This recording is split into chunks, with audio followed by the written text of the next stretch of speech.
ட்ரெண்டிங்கான தூத்துக்குடி ஸ்டைல் நெத்திலி மீன் அவியல். Welcome back to my channel trend with Nisha. இன்னும் நீங்கள் என்னுடைய சேனலை சப்ஸ்கிரைப் பண்ணலைன்னா சப்ஸ்கிரைப் பண்ணிவிட்டு அப்படியே அந்த பெல் ஐக்கானையும் தட்டி விட்டுருங்க. தேவையான பொருட்கள்: நெத்திலி மீன் 1/2 kg, மசாலாவுக்கு தேவையான பொருட்கள்: வரமிளகாய், ஜீரகம், வெங்காயம், தேங்காய், தாளிக்கிறதுக்கு வெங்காயம், தக்காளி, பச்சை மிளகாய், கருவேப்பிலை, கொத்தமல்லி, மாங்காய், கடுகு, வெந்தயம், மிளகாய்த்தூள், மஞ்சள் தூள், புளி ஒரு சின்ன அளவு கரைச்சி எடுத்துருக்கேன், எண்ணெய், தேவையான அளவு உப்பு. ஒரு பேனில் எண்ணெய் விட்டுட்டு எண்ணெய் நல்லா சூடானதும் எடுத்து வச்சிருக்கிற வரமிளகாய், ஜீரகம், வெங்காயம்,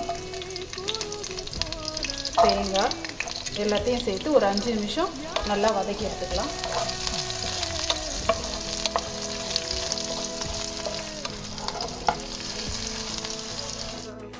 ஆறுனதும் இது எல்லாம் மிக்ஸி ஜாருக்கு மாற்றி அரைச்சி எடுத்துக்கலாம். கொஞ்சமாக தண்ணி சேர்த்து அரைச்சிக்கலாம்.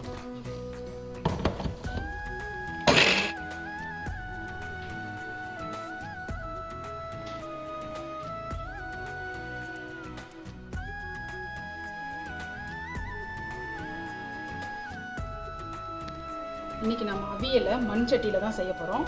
அதுக்கு மண் சட்டியில் ஒரு 4 டேபிள் ஸ்பூன் எண்ணெய் சேர்த்தாச்சு. எண்ணெய் நல்லா சூடானதும் 1/2 டேபிள் ஸ்பூன் கடுகு, கொஞ்சமாக வெந்தயம். கடுகு நல்லா பொரியட்டும். இப்போது வெங்காயம் சேர்த்துக்கலாம். இந்த அவியலுக்கு சின்ன வெங்காயம் சேர்த்துட்டா நல்ல டேஸ்ட்டாக இருக்கும்.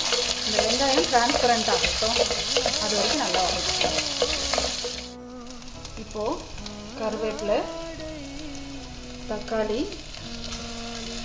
பச்சை மிளகாய் சேர்த்து கொஞ்சமாக உப்பு சேர்த்துக்கலாம். சேர்த்து நல்லா வதக்கிடலாம். மண்சட்டியில் செய்யும்போது கொஞ்சம் லேட் ஆகும். ஆனால் எவ்வளோ காஸ்ட்லியான பாத்திரத்தில் செஞ்சாலும் இந்த மண்சட்டியில் செய்கிற டேஸ்ட்டு வேறு லெவலுங்க. இப்போது 1/2 டேபிள் ஸ்பூன் மஞ்சள் தூள், 1 டேபிள் ஸ்பூன் மிளகாத்தூள் சேர்த்துக்கலாம். சேர்த்து ஒரு 30 செகண்ட் வதக்கிட்டு புளி கரைச்சி வச்சுருக்கிறோம் இல்லையா, அதை இதில் சேர்த்துக்கலாம். பச்சை வாசனை போகிற வரைக்கும் நல்லா வதக்கிக்கலாம்.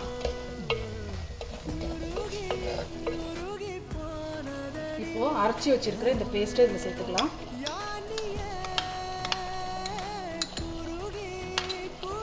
சேர்த்து ஒரு 2 நிமிஷம் நல்லா வதக்கி விட்டுட்டு மாங்காவை சேர்த்துக்கலாம்.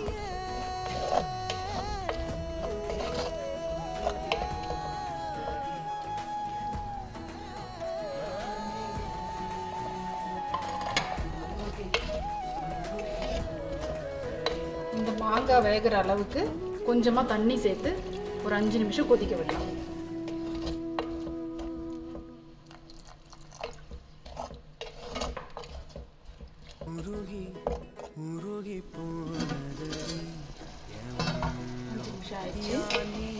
இப்போ சுத்தம் பண்ணி வச்சிருக்கிற மீனை இதில் சேர்த்துக்கலாம்.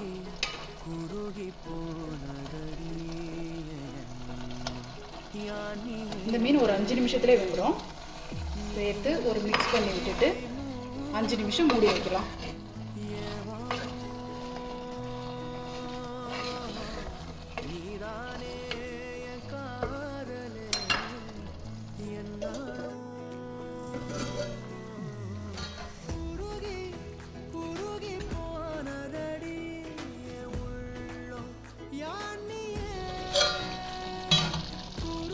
நல்லா வெந்துருச்சு. அடுப்பை ஆஃப் பண்ணிவிட்டு கொத்தமல்லி தூவி விட்டுக்கலாம்.